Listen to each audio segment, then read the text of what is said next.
ये जो आ जाता है √/I1 प्लस √/I2 का स्क्वायर। ये आई मैक्स हो जाएगा और आई मिन कितना है, आई मिन की वैल्यू हो जाएगी √/I1 माइनस √/I2 का स्क्वायर। ये होता है, तो इसी में एक टर्म डिफाइन करते हैं फ्रिंज विजिबिलिटी, और जो होता है I max minus I min divided by I max plus I min. तो जब इसको करोगे तो कितना आएगा, ये आई मैक्स की वैल्यू डालो, उसकी वैल्यू डालो, तो ये आएगा √/I1 प्लस √/I2 इसका स्क्वायर और माइनस √/I1 माइनस √/I2 इसका स्क्वायर और डिवाइडेड बाई सेम चीज नीचे लेकिन प्लस में हो जाएगा I1 प्लस I2 का square plus √/I1 plus √/I1 minus √/I2 का स्क्वायर। तो ऊपर तो आ गया ना, ऊपर हो गया a प्लस बी का whole square minus a minus B का होल स्क्वायर। तो ये कितना 4ab होगा कि नहीं होगा? यस। और नीचे बोला क्या हो जाएगा, ये प्लस हो जाएगा, तो ये हो जाएगा 2a² प्लस b²। तो यही formula 4√/I1 √/I2 divided by ये कितना हो जाएगा 2 टाइम्स I1 प्लस I2 ऐसे आ जाएगा, और ये 2√/I1 √/I2 divided by I1 plus I2 हो जाएगा। तो ये फॉर्मूला या तो इस तरीके से लिख दो या तो इस तरीके से लिख दो, ऐसे याद रखो। और नहीं, अगर तुमको इंटेंसिटी के टर्म में है तो F equal to 2√/I1 √/I2 by I1 plus I2 हो जाएगा। अब क्वेश्चन में क्या दिया गया है कि I1 और I2 का रेशियो कितना है, 3 है। तो इसका मतलब I1 की वैल्यू जो हो जाएगी 3 टाइम्स I2 हो जाएगी, इसमें पुट कर दो। ये हो गया 2 टाइम्स I1 के बदले में √3I2 और यहाँ पे I2 हो जाएगा, और ये हो जाएगा 3I2 प्लस I2 हो जाएगा ये। अब ऊपर में हो गया 3√3 इंटू 2 इंटू I2 और नीचे में हो गया 4I2, I2 से I2 कट गया, इससे 2 हो गया, √3/2 आंसर हो जाएगा।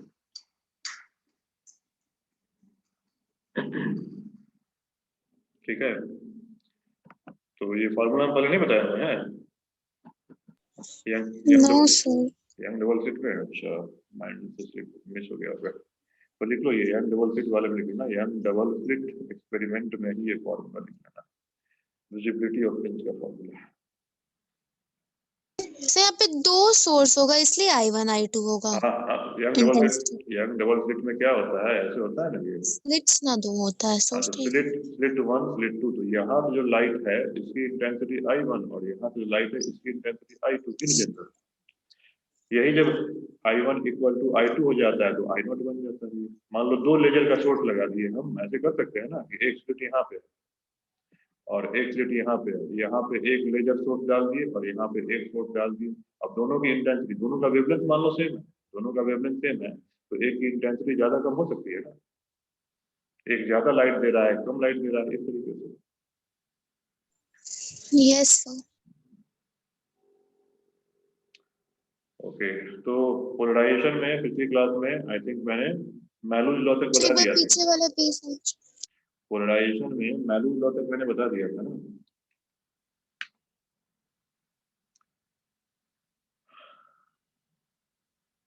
पोलराइजेशन में क्या तक कर दिए थे,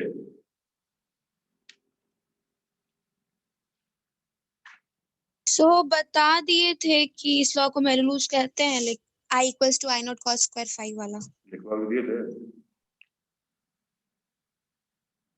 नहीं लिखवाए थे? लिखवा दिए थे सर। लिखवा दिए थे। तो देखो पोलराइजेशन, ये हम ये बता दिए थे कि पोलराइजेशन जो फिनोमिनन होता है क्या होता है, वो केवल ट्रांसवर्स वेव की प्रॉपर्टी होती है। लाइट जो भी पोलराइजेशन फिनोमिनन को शो करता है, इसीलिए वो ट्रांसवर्स नेचर होता है लाइट का। प्लस ये भी बताया था कि लाइट का जो पोलराइजेशन प्रोसेस होगा वो पोलराइजेशन कैसे डिटेक्ट करेंगे, उसके लिए वही प्लेन पोलराइज अनपोलराइज लाइट जो है उसको कैसे रिप्रेजेंट करेंगे, फिर अनपोलराइज लाइट जो होगा उसको पोलराइजर से पास कराया जाएगा, पहला वाला पोलराइजर, तो पहले वाले पोलराइजर से पास कराएंगे तो उसकी जब रोटेशन कराएंगे तो इंटेंसिटी कितनी आएगी, है ना। इससे मान लो ये पहला पोलराइजर P1 है और इससे अनपोलराइज लाइट आ रहा है इस तरीके से। ये अनपोलराइज लाइट का रिप्रेजेंटेशन बताए थे। और ये अगर इसका पास एक्सिस है, ऐसे पास एक्सिस है, तो यहाँ से प्लेन पोलराइज लाइट निकलेगा। ठीक है। और इसकी इंटेंसिटी अगर I नॉट है तो इसकी इंटेंसिटी I नॉट बाई 2 हो जाएगी। अगर इसको हटा के मैंने यहाँ पे अगर इस तरीके का पोलराइजर ले लिया जिसकी पास एक्सिस कुछ ऐसे है, उस केस में यहाँ जो लाइट निकलेगा वो कैसे निकलेगा, तो वो जो निकलेगा कुछ इस तरीके से निकलेगा, इस तरीके से पोलराइज लाइट निकलेगा। ठीक, तो इसकी इंटेंसिटी भी कितनी हो जाएगी, I नॉट बाई 2 हो जाएगी। इनफैक्ट इसको हम कितना भी घुमाएं इसमें तो इंटेंसिटी में कोई फर्क नहीं पड़ेगा। इसके आगे एक और जो पोलराइज लगाते हैं जिसको हम एनालाइजर बोलते हैं। अब यहाँ पे जब इंटेंसिटी इसकी पास एक्सिस ये हो जाएगी तब ये I नॉट इंटेंसिटी नहीं आएगी। ठीक है, ये मान लो I नॉट डैश है तो यहाँ कितनी इंटेंसिटी आएगी, तो यहाँ intensity I not dash cos square theta आएगी, या फिर कह लो I not 2 cos square theta आएगी। और इसी लॉ को क्या बोला जाता है, मैलूज लॉ बोला जाता है। क्यों, क्योंकि यहाँ जो लाइट आया और पास एक्सिस के बीच की एंगल कितनी है, थीटा है। तो इस तरीके से हमें जो इंटेंसिटी मिलती है और तब हम पहचान पाते हैं ये लाइट क्या है, ये लाइट जो है प्लेन पोलराइज लाइट है और ये अनपोलराइज लाइट है। तो अनपोलराइज लाइट को पहचान की, अनपोलराइज लाइट जो है ये पोलराइज है कि नहीं है उसको पहचानने का तरीका क्या है, तो उसमें अगर तुम किसी पोलराइजर को रखो उसके सामने में और उसको तुम पूरा रोटेट कराओ तो तुमको इंटेंसिटी में, एक बार रखोगे पोलराइजर को सामने तो इंटेंसिटी तुमको कम दिखेगा, और फिर जब तुम उसको रोटेट करोगे तो इंटेंसिटी में कोई फर्क नहीं आएगा, मतलब वो अनपोलराइज लाइट है। या कहीं से लाइट आ रही है और तुम उसके सामने में पोलराइजर को रखो और फिर उसको क्या कर रोटेट कराओ तो तुमको इंटेंसिटी 0 से लेके एक मैक्स वैल्यू तक आता है, मतलब ये प्लेन पोलराइज लाइट है। अब ये हम सारा कुछ बता चुके थे। अब है कि ऐसा क्या क्या तरीका है जिससे हम है ना प्लेन पोलराइज लाइट जो है वो ऑब्टेन कर सकते हैं। तो नेक्स्ट इसमें हम देखेंगे method of polarizing ordinary light. Methods of polarizing and ordinary light या उसी ऑर्डिनरी लाइट को हम क्या लाइट बोलते हैं, अनपोलराइज लाइट। इसके कौन कौन से मेथड हैं, तो बहुत सारे मेथड हैं इसके, जिसमें से हमें बस 2 मेथड पढ़ना है। इसमें जैसे एक होगा पोलराइजेशन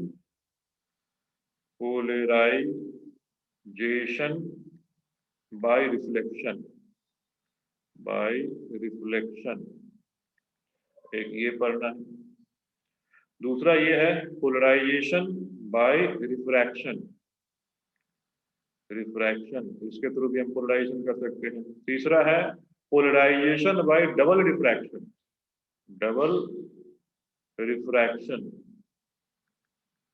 फिर है पोलराइजेशन बाय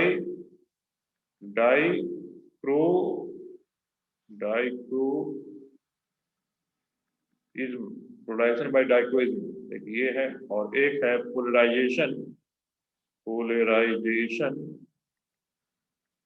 बाय स्कैटरिंग। हमें जो इसमें पढ़ना है, मतलब इस कोर्स के लिए बस 2 पढ़ना है, ये सब नहीं पढ़ना है। ये सारे तरीके होते हैं लेकिन सीबीएसई में जो पहले, अब तो इस बार सिलेबस हटा दिया है, लेकिन पहले जब सिलेबस था तभी 2 पढ़ना था, और मेंस में और नीट में भी यही 2 पढ़ना है। एडवांस में ये कोई सिलेबस नहीं है, IIT एडवांस में इस सबका कोई ये टॉपिक ही नहीं है, ना तो पोलराइजेशन है ना तो डिफ्रैक्शन है, उसमें केवल यंग डबल स्लिट है। तो हम बस यही 2 टॉपिक पढ़ेंगे, polarisation by reflection and polarization by scattering.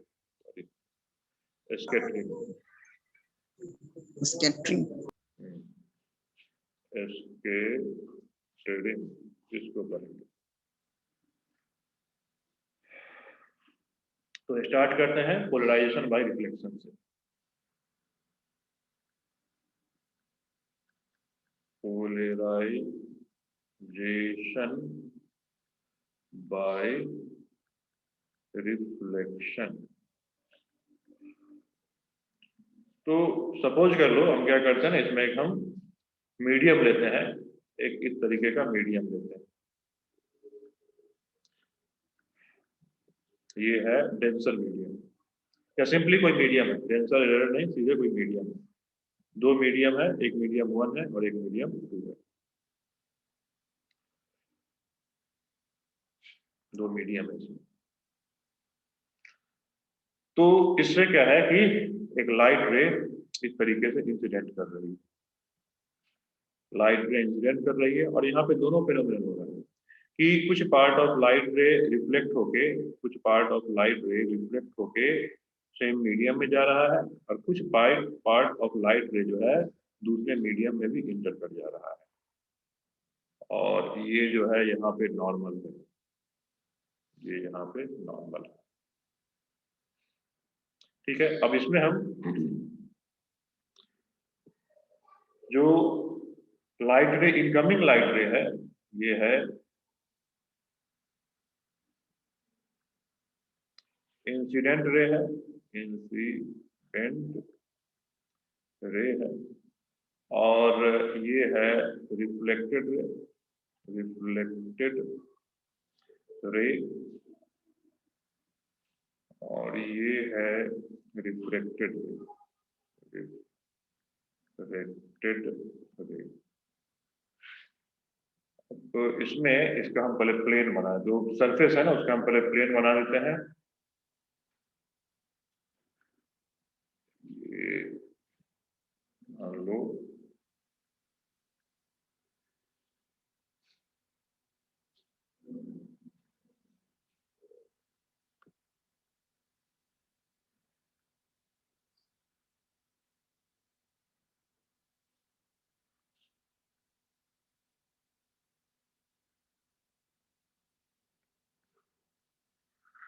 ठीक है, तो ये जो है प्लेन ऑफ इंसिडेंस है, प्लेन ऑफ इंसिडेंस मतलब दूसरा मीडियम इसी के बाद नीचे ऐसे स्टार्ट हुआ होगा, इस तरीके से नीचे इस तरीके से स्टार्ट हुआ। ठीक है, समझ में आ रहा है ये फिगर, समझ में आ रहा है ना? हाँ, तो इसमें ध्यान देना है कि जो लाइट रे आ रही है ये अनपोलराइज लाइट है, जो लाइट रे आ रही है ना इंसिडेंट रे, ये अनपोलराइज लाइट है। अब यहाँ पे अनपोलराइज लाइट में जैसे कि देखो होता क्या है कि सन, तो सन से जो लाइट रे आती है वो जमीन पे इसी तरीके से इंसिडेंट होती है। अब यहाँ पे मान लो वाटर होगा, है ना, हॉरिजॉन्टल सरफेस, नदी का पानी या समुद्र का पानी, झील का पानी, या फिर ग्लास रखा हुआ है, तो उस पे इसी तरीके से वो इंसिडेंट होता है। अब यहाँ पे जो ये अनपोलराइज लाइट है, तो ये अनपोलराइज लाइट तो कुछ इस तरीके से आ रहा होगा ना, देखो यहाँ पे ये अनपोलराइज लाइट जो होगा इसमें जो उसके वेक्टर्स होंगे कुछ इस तरीके से होंगे कि नहीं।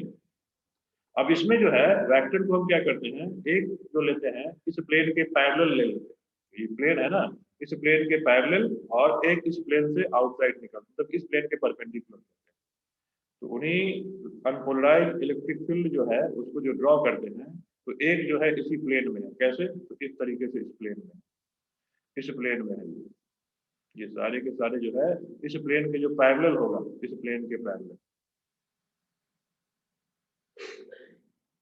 इस तरीके से इस प्लेन के पैरेलल है। और दूसरा जो होगा इसके परपेंडिकुलर निकलता हुआ, तो इसको हम डॉट से रिप्रेजेंट करते हैं। तो अनपोलराइज लाइट इस तरीके से आ रहा है,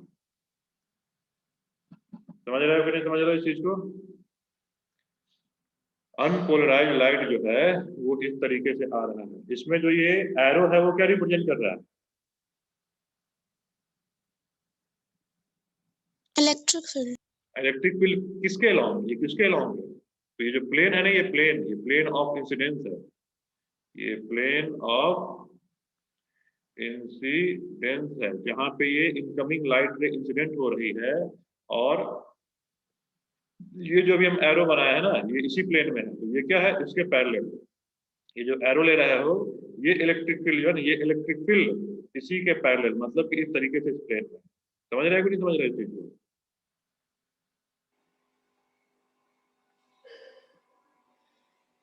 ये चीज समझ रहे हो कि नहीं? Yes sir. ओके, और डॉट कहाँ होगा, डॉट इस प्लेन के परपेंडिकुलर, मतलब डॉट वाला जो एरो होगा वो डॉट वाला एरो कुछ ऐसे होगा, डॉट वाला एरो कुछ ऐसे होगा। क्लियर है ये?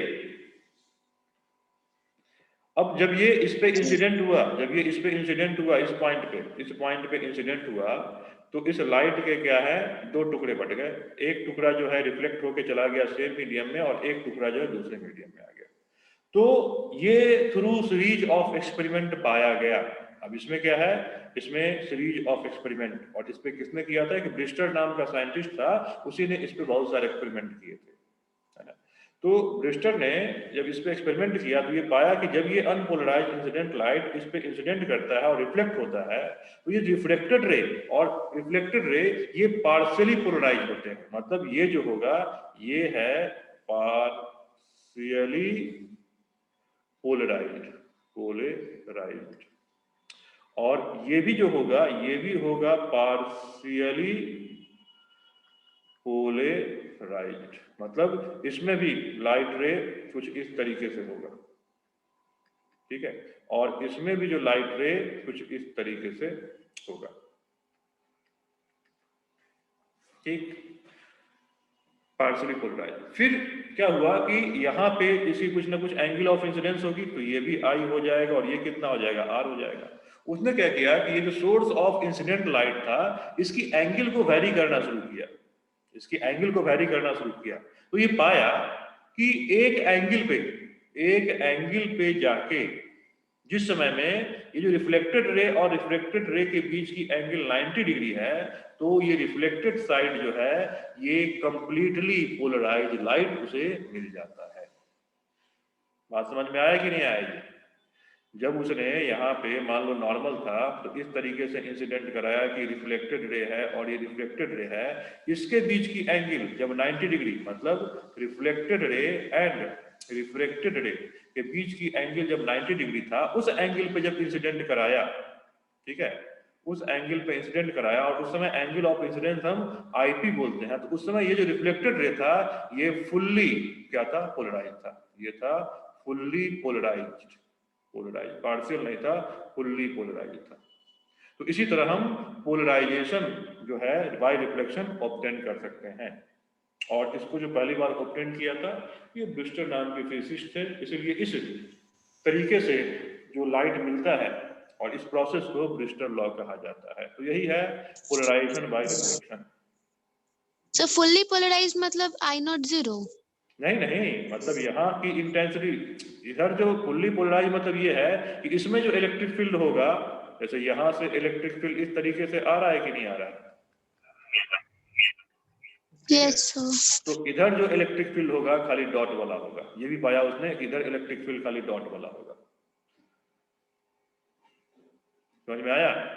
एक कंप्लीटली Yes. गायब हो जाएगा, एक कंप्लीटली गायब हो जाएगा, खाली डॉट वाला इलेक्ट्रिक फील्ड होगा, एरो वाला नहीं होगा। मतलब इस प्लेन वाला जो है ये प्लेन वाला नहीं होगा, खाली उस प्लेन के परपेंडिकुलर जो इलेक्ट्रिक फील्ड होगा उसी को रिफ्लेक्ट करेगा। किस एंगल पे? जिस एंगल पे रिफ्लेक्टेड रे और रिफ्लेक्टेड रे 90 डिग्री हो जाए, जिस एंगल ऑफ इंसिडेंस पे रिफ्लेक्टेड एंड रिफ्लेक्टेड 90 डिग्री हो जाए। तो यही है पोलराइजेशन बाय रिफ्लेक्शन। इतना ही जानना है इसमें, आसान है, समझ में आ गया होगा? Yes sir. ठीक है, तो इसको हम लिख देते हैं, और इसमें एक छोटा सा रिजल्ट है ना, ब्रिस्टर एंगल बोलते हैं इस आईपी को। ये जो एंगल ऑफ इंसिडेंस हुआ, जिस एंगल पे पूरा ये एंगल ऑफ इंसिडेंस, जिसको पोलराइजेशन एंगल या ब्रिस्टर एंगल बोलते हैं, तो इस एंगल की वैल्यू निकालनी होती है। अब इसका रिफ्लेक्टिव इंडेक्स मान लो म्यू है, इसका ये एयर में से आ रहा है, इसका रिफ्लेक्टिव इंडेक्स μ1 है, इसका रिफ्लेक्टिव इंडेक्स μ2 है। तो यहाँ म्यू जो हम लिख देंगे वो लिख देंगे μ2 अपॉन μ1 लिख देंगे, या फिर सिंपली इसको हम म्यू मान लेंगे। तो इसी पे एक फॉर्मूला बन सकता है इसके, ठीक है। तो इसको हम पहले लिख देते हैं, उसके बाद उस फॉर्मूले को क्या आएगा ड्राइव कर देते हैं। समझ में आ गया कि नहीं आया? Yes sir. ठीक है। सर उस समय रिफ्लेक्टेड रे का भी कोई कंडीशन होता है? नहीं, रिफ्लेक्टेड रे में कभी भी है ना फुल्ली पोलराइज लाइट नहीं मिलता है, वो पार्शियली पोलराइज लाइट ही मिलता है, इसलिए रिफ्लेक्टेड रे को यहाँ पे छोड़ दिया जाता है। और ये भी है कि यहाँ पे कोई बहुत ज्यादा, क्योंकि जो रिफ्लेक्शन होगा ना, कोई रिफ्लेक्शन जो होगा, जैसे कि मान लो कि ये जनरली ये वाटर है, सन से रेज आ रही है, वाटर है या ग्लास है, पूरा ट्रांसपेरेंट ग्लास है या वाटर है, तो उस केस में ये रिफ्लेक्टेड रे बहुत ज्यादा होगा कि कम होगा? क्या वाटर है उसमें तो तीनों चीज होता है ना। हाँ, तो उसमें एब्जॉर्प्शन को हम ये कर रहे हैं, खाली रिफ्लेक्शन और रिफ्रैक्शन को ले रहे हैं। तो ट्रांसपेरेंट ग्लास या ट्रांसपेरेंट वाटर है तो इंसिडेंट रे इससे पूरा का पूरा मैक्सिमम ट्रांसमिट होगा कि मैक्सिमम रिफ्लेक्ट होगा? दोनों होता अच्छे से ही। नहीं नहीं, मतलब ग्लास मिरर नहीं है, ग्लास है, ट्रांसपेरेंट ग्लास। तो वो रिफ्रैक्ट होगा। रिफ्लेक्ट ज्यादा होगा ना, या ट्रांसपेरेंट वाटर, वाटर है पूरा तो पानी है तो पूरा का पूरा रे तो अंदर चला जाएगा ना। ये तो काफी कम अमाउंट उससे क्या होता है, रिफ्लेक्ट होता है, बहुत कम अमाउंट रिफ्लेक्ट होता है। या अगर मान लो किसी ग्लास सरफेस के सामने या पानी के सामने तुम खड़े भी हो जाते हो तो तुमको क्लियर कट अपना इमेज दिखता है क्या? No sir. नहीं दिखता ना, तो मतलब रिफ्लेक्शन उससे काफी कम होता है। तो रिफ्लेक्शन काफी कम होता है तो क्या होगा, जैसे मान लो यहाँ से 100 लाइट रे हम मान रहे हैं तो 2 लाइट रे रिफ्लेक्ट में जाएगा और 98 लाइट रे क्या हो जाएगा, रिफ्लेक्शन में चला जाएगा। तो यहाँ रिफ्लेक्टेड रे की अमाउंट काफी कम होती है, तो जो पोलराइज हमको रे मिलेगा वो काफी कम मिलेगा। तो कह लो कि 1 to 2% ही इंटेंसिटी वाला हमको पोलराइजेशन इसमें मिल पाता है। बट इसमें इस एंगल पे होता है कि कंप्लीट पोलराइज लाइट मिलता है, इसीलिए इसको हम पढ़ते हैं। चलो तो इसको हम लिखा देते हैं, लिख लो इसको। इसमें लिखेंगे कि व्हेन एन, पहला पॉइंट लिखोगे व्हेन एन, अभी फिगर नहीं बनाओगे, फिगर बाद में बनाओगे। व्हेन एन अनपोलराइज लाइट या सिंपली ऑर्डिनरी लाइट और ordinary light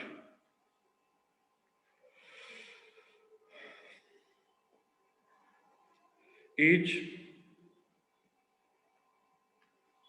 incident on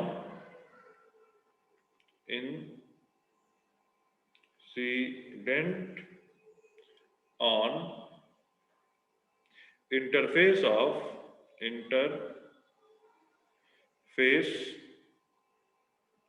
of two medium, then sum of light ray reflected and maximum of it transmitted into another medium.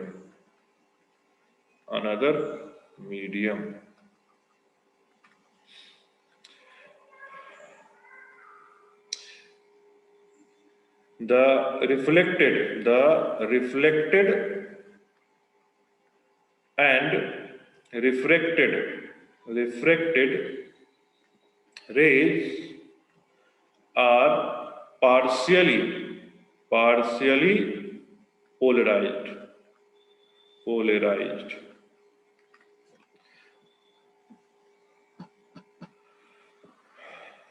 Further partially polarize मतलब दोनों चीज थोड़ा थोड़ा हो जाएगा। हाँ, वो थोड़ा थोड़ा दोनों में पार्शियल पोलराइजेशन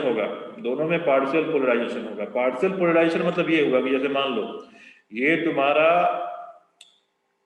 इस तरीके से हम रिप्रेजेंट करते हैं किसको, समझना इसको। ये मान लो हम इस तरीके से रिप्रेजेंट करते हैं,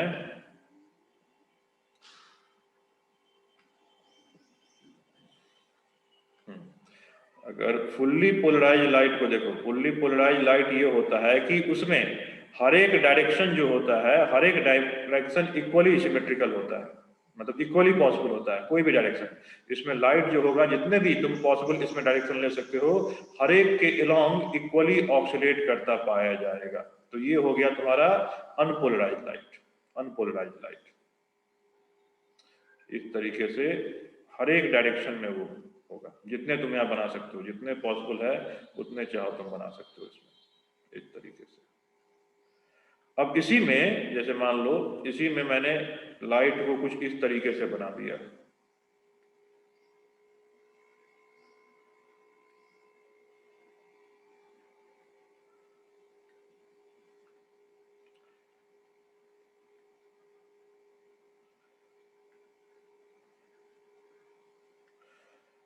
दोनों में कुछ फर्क है कि नहीं फर्क है? इन दोनों फिगर में फर्क है कि नहीं फर्क है सर। देखो इसमें तुम देख सकते हो कि हर एक डायरेक्शन ये पूरा 360 में हर एक डायरेक्शन में इक्वली डिस्ट्रीब्यूटेड है इलेक्ट्रिक फील्ड वेक्टर। बट इसमें जो है वर्टिकल के अलोंग कुछ ज्यादा ही ऑक्सीलेशन हो रहा है और हॉरिजॉन्टल के अलोंग क्या हो रहा है, कम ऑक्सीलेशन हो रहा है। तो ये रिप्रेजेंटेशन होता है अनपोलराइज्ड लाइट का, और ये होता है पार्शियली पोलराइज्ड लाइट का।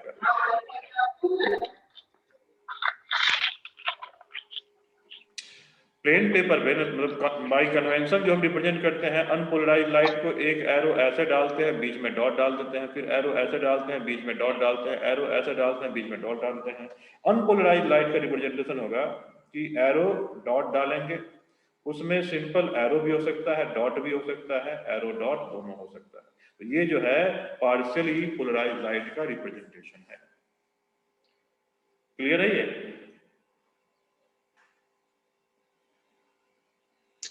किस तरफ ज्यादा होगा वो इसी बात पे डिपेंड करेगा कि हम लोग का शेप कैसा है पोलराइजर का। हाँ, पोलराइजर का शेप नहीं, पोलराइजर में जो पास एक्सिस है वो मतलब कि किसी पर्टिकुलर ओरिएंटेशन में कुछ ज्यादा उसका पास एक्सिस तो नहीं पास कर रहा है। तो नॉर्मल पोलराइजर जो होता है ना, तो उसमें हर एक पास एक्सिस बिल्कुल एक दूसरे के पैरेलल होता है, और जो एबनॉर्मल पोलराइजर होगा उसमें इस तरीके से नहीं होगा, उसमें किसी एक पर्टिकुलर ओरिएंटेशन में ज्यादा लाइट पास करने देगा और दूसरे ओरिएंटेशन में बिल्कुल नहीं पास करने देगा। तो एक हो गया तुम्हारे से, मान लो कि अनपोलराइज लाइट, तो इसी में एक तुम फुल्ली पोलराइज बनाओगे तो उसमें ये कोई एक इसमें से पास करेगा, पोलराइजेशन से पास करने के बाद कोई एक इलेक्ट्रिक फील्ड वेक्टर पास करेगा। बट पार्शियली पोलराइज लाइट में क्या होगा कि एक से ज्यादा प्लेन में ही वाइब्रेशन हो सकता है, लेकिन हर एक डायरेक्शन में सिमेट्रिकल नहीं होगा। जैसे यहां से लाइट अगर पास कर रहा है तो ऐसे भी ऑक्यूलेट कर रहा है, इस तरीके से ये लाइट जो पास कर रहा है ऐसे भी ऑक्यूलेट कर रहा है, और इस प्लेन में भी ऑक्यूलेट कर रहा है, इस प्लेन में भी ऑक्यूलेट करेगा, उसमें ऐसा नहीं होगा। यहाँ से इक्वली जितने तुम डायरेक्शन सोच सकते हो 360 डिग्री पे हर एक पे ऑक्यूलेट करता हुआ पाया जाएगा। लेकिन प्लेन पोलराइज में क्या होगा, कोई एक में ही ऑक्यूलेट करेगा। पार्शियली पोलराइज में क्या होगा, मे भी इधर भी ऑक्यूलेट करे और थोड़ा एंगल बना के इससे थोड़ा एंगल बना के वो ऐसे भी ऑक्यूलेट कर जाएगा, इस तरीके से भी हो सकता है। ठीक है, तो रिफ्लेक्टेड और रिफ्लेक्टेड रे वो पार्शियली पोलराइज थे, reflected and reflected partially polarize थे। और फर्दर ये जो पोलराइजेशन है वो डिपेंड करता था कि जो दूसरा वाला मीडियम है उसके रिफ्लेक्टिव इंडेक्स पे। ये पोलराइजेशन जो डिपेंड करेगा, पार्शियली पोलराइज जो होगा वो डिपेंड करेगा दूसरे वाले मीडियम के रिफ्लेक्टिव इंडेक्स पे एंड एंगल ऑफ इंसिडेंस पे, है। तो लिखेंगे further it is found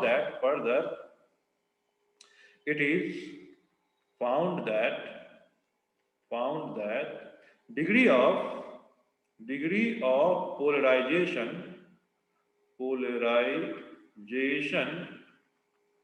in reflected ray depends on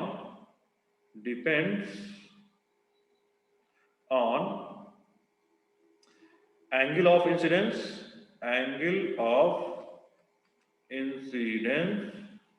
and refractive index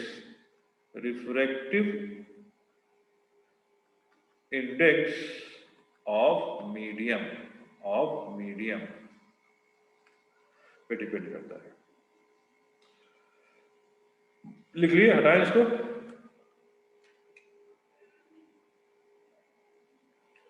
yes sir.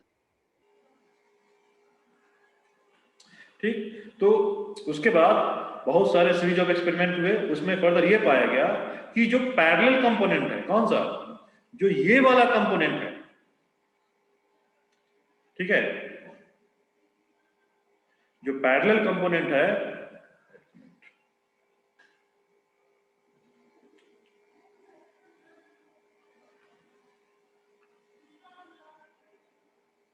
तो ये कौन सा कंपोनेंट है,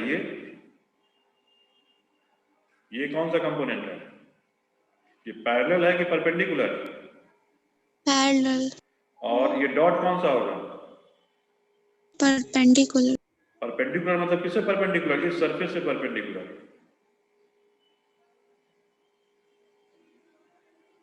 ठीक है, तो ये जो है इसमें जो पैरेलल कंपोनेंट है वो ज्यादा आता था और परपेंडिकुलर कंपोनेंट जो है वो कम आता था। ठीक है, जो पोलराइजेशन में था कि पैरेलल कंपोनेंट ज्यादा रिफ्लेक्ट हुआ और परपेंडिकुलर कंपोनेंट कम रिफ्लेक्ट हुआ। वो बात समझ में आया कि नहीं आया? और एक पर्टिकुलर एंगल पे ये जो है केवल और केवल उसमें से जो ये परपेंडिकुलर कंपोनेंट पैरेलल कंपोनेंट वही रिफ्लेक्ट हुआ और परपेंडिकुलर कंपोनेंट कंप्लीटली रिस्ट्रिक्ट हो गया। तो वही एंगल जो होता है उसी एंगल को हम लोग बोलते हैं पोलराइजेशन एंगल। तो इसमें लिखेंगे further it is found that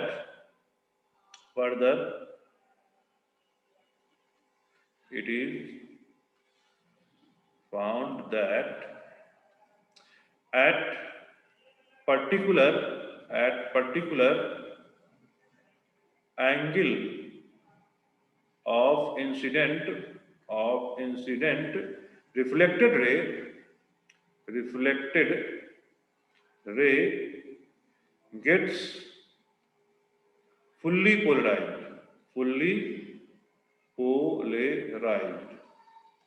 and at that angle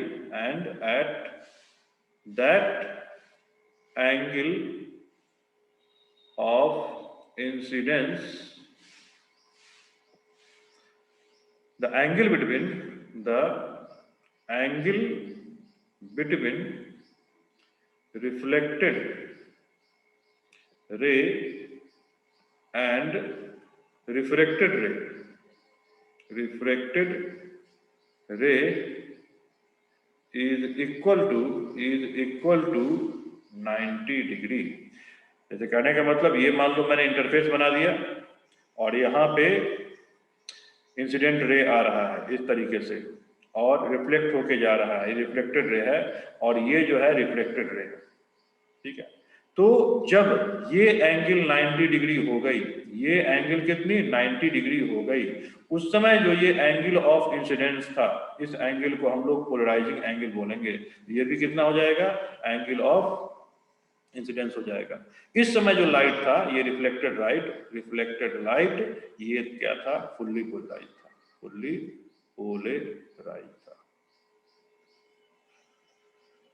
अब ये एंगल हम निकाल सकते हैं कि निकाल सकते हैं? सर इस फुल्ली पोलराइज्ड में सिर्फ पैरेलल वाला बचा या परपेंडिकुलर वाला? इसमें केवल परपेंडिकुलर वाला बचा, इसमें खाली डॉट बच गए, तो पहले आप बोले थे ना कि पैरेलल वाला ज्यादा जाता है और परपेंडिकुलर वाला कम जाता है और जो कम जाता है वही बचा। उल्टा हाँ, जो कम जाता है वही बचा, बाकी सीधे रुक गया, अच्छा, खाली ये बच गया, डॉट बच गया। आया तो यहाँ से दोनों था और केवल फुल्ली पोलराइज में खाली ये परपेंडिकुलर वाला बच गया, पैरेलल वाला कंप्लीटली रुक गया।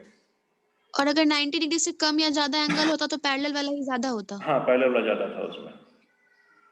Yes sir. और इसमें रिफ्लेक्टेड में दोनों होगा, रिफ्लेक्टेड में पार्शियली पोलराइज है तो इसके बारे में कुछ खास पता नहीं चला कि इसके बारे में क्या होगा।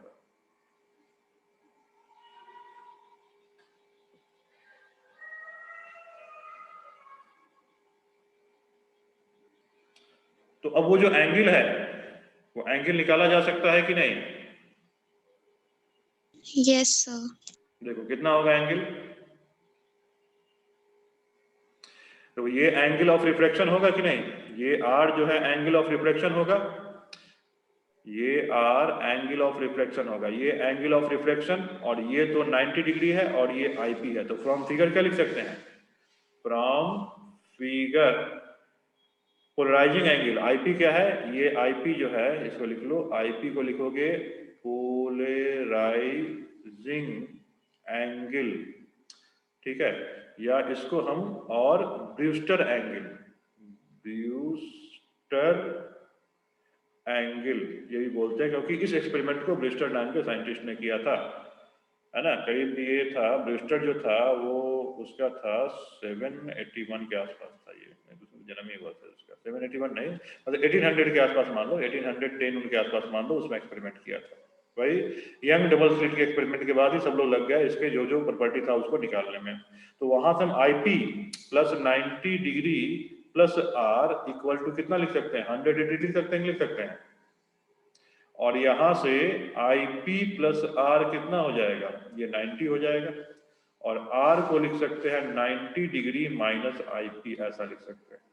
एक रिलेशन यहाँ से आ गया। और फिर यहाँ पे क्या करो, रिफ्लेक्टेड रे के लिए स्नेल लॉ अप्लाई करो। तो लिखोगे applying Snell law, applying Snell's law, Snell's law क्या लिखा जाएगा, 1 इंटू साइन IP,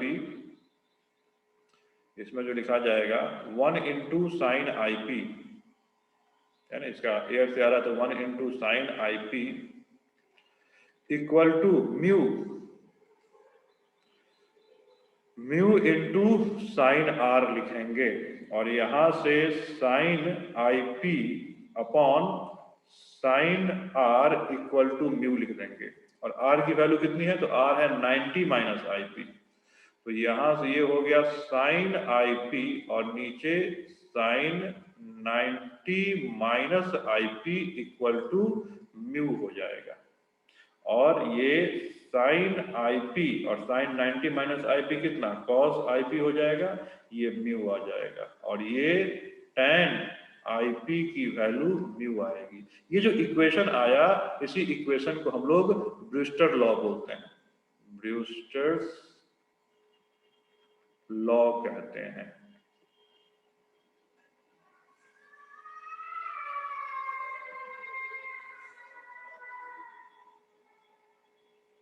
ठीक है। अब जैसे मान लो उसमें अगर ग्लास है, जैसे यहाँ पे ग्लास, ग्लास, तो ग्लास का म्यू कितना होता है, 3/2 होता है कि नहीं होता है? Yes sir. तो उस समय हम चाहो तो एंगल निकाल सकते हैं कि tan IP इक्वल टू 3/2 या IP की वैल्यू tan इनवर्स 3/2। और ये कैलकुलेट करके जो आता है, ये करीब करीब अप्रोक्सीमेटली 57 डिग्री के आसपास आता है। मतलब ग्लास पे अगर 57 डिग्री पे